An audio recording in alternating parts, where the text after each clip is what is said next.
Good day everyone, welcome to the channel. In this video, I'll quickly and easily, step by step, show you how to add navigation bar to your Wix website.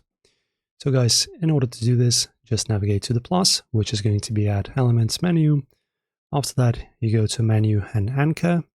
And as you can see, we have our menus. So these will basically be your navigation buttons on your website.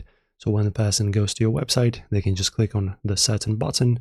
For example, home, about, to read about your website and your company maybe, gallery of different media, contact info. So this is handy. So as you can see, we have various styles of our navigation bars. So if you just want to go minimalistic and add something very simple, so I suggest using these first three ones. As you can see, we have just text. Also, we have the second one with the underline. And we have this one as well, which is, I like actually these buttons, they are very clickable.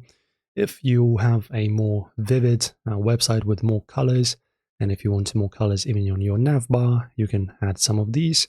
And if you scroll down, we also have the vertical menus, hamburger menus, and in-page menus. So just choose any one you want. You can also just scroll down and see, as you can see, we have these pretty cool buttons. I see them often online on different websites. Also this one, as you can see. So yeah, pretty much this is going to be your magical menu to add your navigation bars. After you've selected it, just basically drag and drop like that. And now, as you can see, it doesn't fit with my theme because I have a black background in here. But if, say, I, for example, just change it to something more bright, and now, as you can see, it looks way better. I have home, shop, services. So yeah, so also as you can see, which is pretty cool, is that it adapts to your pages. So as you can see, I only have home, shop, and services. So it adapts to your basically pages that you already have, which is pretty awesome.